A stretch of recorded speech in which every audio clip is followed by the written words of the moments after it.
పెద్ద సినిమా చేసి ఉమ్, ఒక జస్ట్ ఒక్క నిమిషంలో కూడా పెట్టగలరు రాజమౌళి గారు అనుకుంటే. ఆ విషయంలో కొంచెం నాకు బాగాలేదనిపించింది. థియేటర్లో సెకండ్ పార్ట్ చూస్తుంటే ఆ సీన్ ఎప్పుడు వస్తుందా అని ఎదురు చూసింటారు.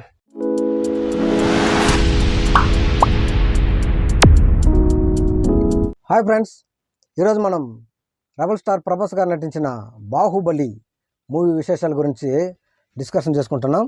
ముందుగా ఫస్ట్ పార్ట్ గురించి డిస్కషన్ చేసుకుందాం. ఈ సినిమాకి ఎస్ఎస్ రాజమౌళి గారు డైరెక్టరు, శోభు యార్లగడ్డ గారు ప్రొడ్యూసరు, అవును. ప్రభాస్ గారు, అనుష్క గారు, తమన్నా గారు హీరో హీరోయిన్స్, విలన్ క్యారెక్టర్గా నటించింది రానా గారు. సో ఎంఎం కిరణ్ గారు మ్యూజిక్ డైరెక్టరు, సెంధిల్ కుమార్ గారు కెమెరామ్యాన్. ఈ సినిమా ఎంత పెద్ద హిట్ అంటే మన తెలుగు సినిమా అనే ఒకటి ఉంది అని ప్రపంచం మొత్తం తెలియజేసిన సినిమా. మలయాళము, హిందీ, తమిళ్లో రిలీజ్ అయ్యి వాయిస్ డబ్బింగ్ అయ్యి పాకిస్తాన్, చైనాలో కూడా రిలీజ్ అయ్యిందనమాట. ప్రపంచం మొత్తం మన తెలుగు లాంగ్వేజ్ని ప్రపంచం మొత్తంకి తెలిసేటట్టు చేసిన ఏకైక డైరెక్టరు ఎస్ఎస్ రాజమౌళి గారు. బాహుబలిని మించిన మూవీ ఇంకా రాలా. ఫ్యూచర్లో వేరే డైరెక్టర్ ఎవరైనా చేయొచ్చేమో చెప్పలేము. బట్ బాహుబలి రిలీజ్ అయిన తర్వాత 2017, 2014, ఆ టైం నుంచి ఇప్పటి వరకు కూడా అంత అలాంటి గ్రాఫిక్స్ ఉన్న మూవీ రాలా. అసలు ఈ సినిమాకి రాజమౌళి గారు, ప్రభాస్ గారు ఛత్రపతి చేస్తున్న టైంలో అప్పుడే ఈ కథ చెప్పిండంట. ఛత్రపతి అయిన తర్వాత పలానా సంస్థ నేను ఒక సినిమా మీతోనే స్టార్ట్ చేస్తాను, బాహుబలి అని ఒక కథ ఉంది అనేసి అప్పుడే చెప్పిండంట. ఇంకా ఆ తర్వాత ఆయన ప్రభాస్ గారు బుజ్జిగాడు, ఏక్ నిరంజన్ అని ఇంకా చాలా సినిమాలు చేసిన తర్వాత మిర్చి అయిన తర్వాత బాహుబలి స్టార్ట్ చేసిండ్రు. బాహుబలి వెంకటేష్ గారు జయం మనదేరా సినిమాని ఇన్స్పిరేషన్గా తీసుకొని చేసిన సినిమాని అందరూ అనుకుంటుండేది. 25 సంవత్సరాల కిందట తండ్రి ఒక నాయకుడు, అది నచ్చక కొంతమంది చంపేస్తారు, 25 సంవత్సరాల తర్వాత వచ్చి కొడుకు వచ్చి పగ తీర్చుకుంటాడు. ఈ కాన్సెప్ట్ మనము చిరంజీవి రిక్షా ఓడిలో చూసినాము, మహేష్ బాబు రాజ్ కుమార్లో చూసినాము, తర్వాత వెంకటేష్ జయం మనదేరా, జూనియర్ ఎన్టీఆర్ ఆంధ్ర వాళ్ళ, మళ్ళీ అల్లు అర్జున్ బన్నీ, బాలకృష్ణ గారిది సింహ, ఎన్ని ఇలాగ ఉంటాయి. అలాగే శ్రీహరి గారిది అయోధ్య రామయ్య. ఎక్కువగా కనిపించే మనకి వెంకటేష్ జయం మనదేరా. అవును. నీకు మిగతా అన్ని సినిమాలు ఒక రకమైతే వెంకటేష్ గారు జయం మనదేరాలో ఏమేమి సీన్లు ఉంటాయో అలాంటి సీన్లు ఇక్కడ చూసినప్పుడు మనకి అర్థమైపోతుంది, కొంచెం గుర్తు వస్తుంటుంది. అంటే కాపీ కొట్టిండు, డబ్బింగ్ కొట్టిండని కాదు, కానీ ఒక సినిమాని ఇన్స్పిరేషన్గా తీసుకొని చేసిండు.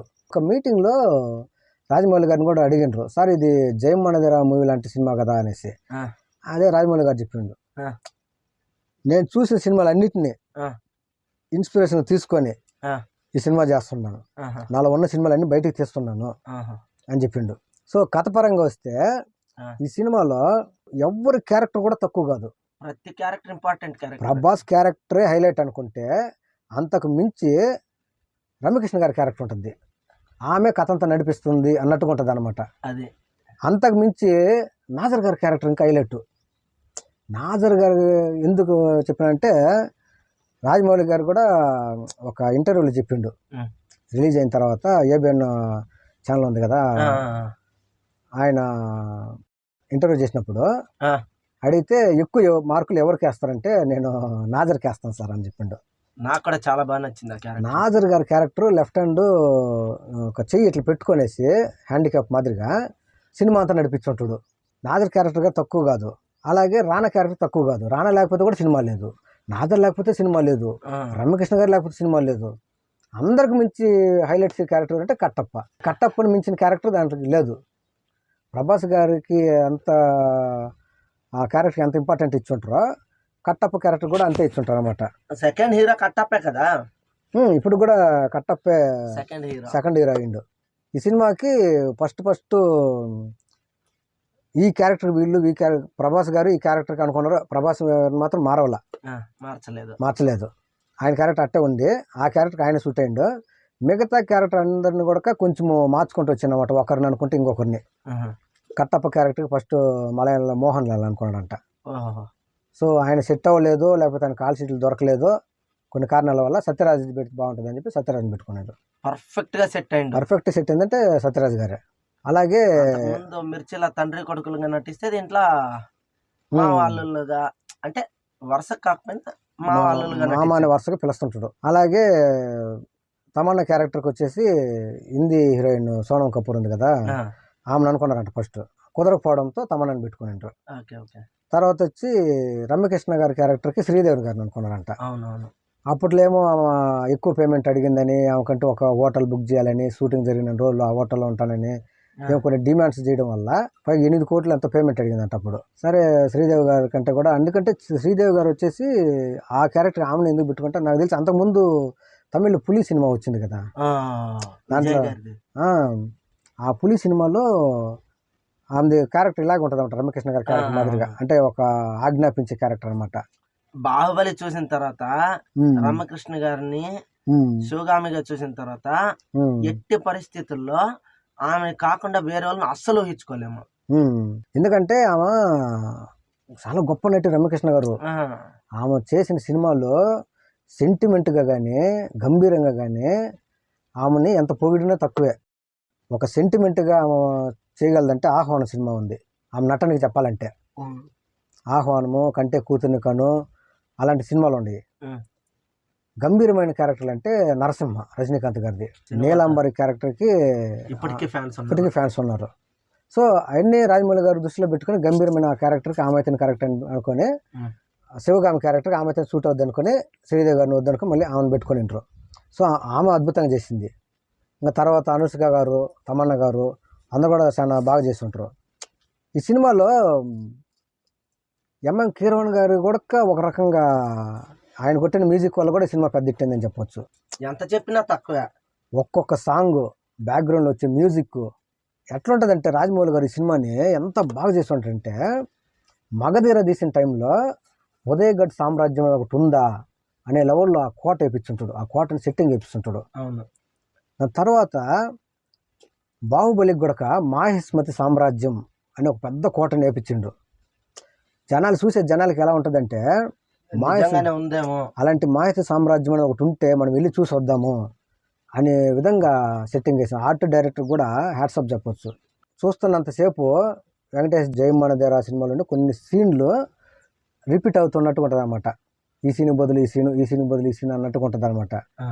బట్ ఆ కాన్సెప్ట్ వచ్చిన సినిమాల్లో పెద్ద హిట్ ఏంటంటే జయమ్మనదేరా, ఇప్పుడు బాహుబలి వచ్చి దాదాపు 10 ఏళ్ళు అయింది. ఇప్పుడు కూడా మళ్ళీ చూడాలనిపిస్తుంది. ఆ యుద్ధాలు, ఆ సినిమా, గ్రాఫిక్స్, రాజమౌళి గారు చేసిన విధానము. అసలు శంకర్ గారు పెద్ద డైరెక్టర్ ఇండియాలోనే, మగధీర రాకముందు. కానీ మగధీర వచ్చిన తర్వాత రాజమౌళి గారిని కూడా ఈక్వల్ టు శంకర్ అని చూపించిండ్రు. ఆ లెవెల్లో విఎఫ్ఎక్స్ చేయగలిగిన సినిమా తీయగలిగిన డైరెక్టర్ అంటే రాజమౌళి గారు. ఈ సినిమా బాహుబలి తీసిన తర్వాత అన్ని భాషల్లో హీరోలు రాజమౌళి గారి డైరెక్షన్ చేయాలా, అందరికీ ఉంటుంది ఆశ. అంటే ఆ విధంగా తెలుగు సినిమాని వేరే లెవెల్కి తీసుకెళ్ళిండు. ఈ సినిమా ఒక 100 సంవత్సరాల కిందట అనుకో, ఆ కాలంలో ఏమేమి లేవో, ఏమేమి ఉండేవో అవి మాత్రం చూపించుంటాడు. పాతకాలం సినిమా తీయాలనుకున్నాడు, పాతకాలం సినిమానే తీసిండు. నీకు ఈ కాలం వస్తువులు ఏది కూడా కనపడదు. ఒక లైట్ కనిపించదు, ఒక ల్యాండ్ లైన్ ఫోన్ కూడా కనిపించదు, అది కూడా కనిపించదు. రమ్యకృష్ణ గారు కూడా ఒక దీంట్లో ఒక రాసేటప్పుడు కోడి ఈకతో రాస్తున్నట్టుగా ఇంకు బాటిల్లో అది ఇట్లా రాస్తూ ఉంటుంది అనమాట. ఆ కాలంలో పెన్నులు కూడా లేని కాలం అనమాట. అది అలా తీయాలనుకోవడం అలాగే తీసిండు. దీంట్లో ఈ కొన్ని యుద్ధాలు అనమాట, జల యుద్ధం, ఖడ్గ యుద్ధం, మల్ల యుద్ధం అనేసి యుద్ధాలు. వేరే ఇంగ్లీష్ సినిమాలు అన్నీ కూడా ఇన్స్పిరేషన్గానే తీసుకున్నాడు. ఫస్ట్ పార్ట్ కానీ సెకండ్ పార్ట్ కానీ. సో వాటిని మిక్స్ చేసి మొత్తానికి డబ్బింగ్ కొట్టిండ్రో, కాపీ కొట్టిండ్రో తెలుగు సినిమాకి మనం చూడని కొత్త ప్రపంచం చూపించింది రాజమౌళి సార్. గ్రేట్.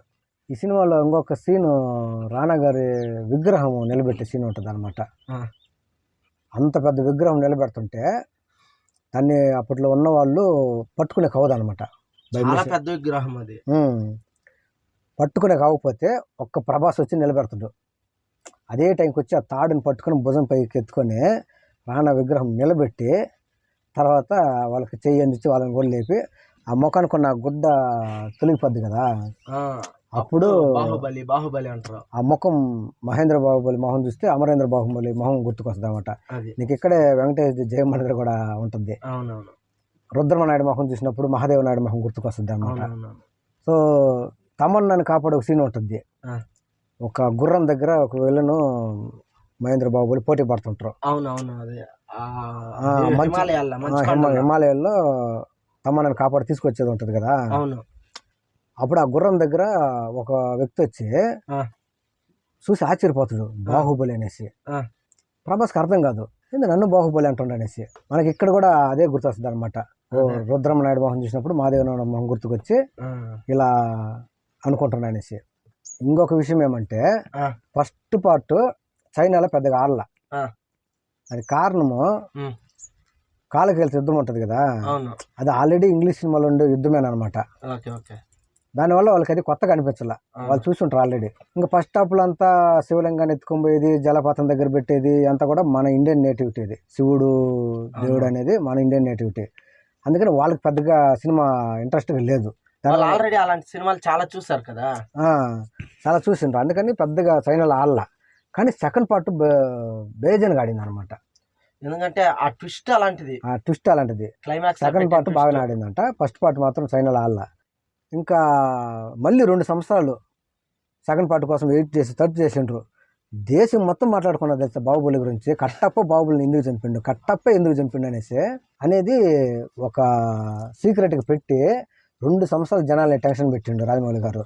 తర్వాత 2 సంవత్సరాల తర్వాత థియేటర్లో సెకండ్ పార్ట్ చూస్తుంటే ఆ సీన్ ఎప్పుడు వస్తుందా అని ఎదురు చూసిండ్రు.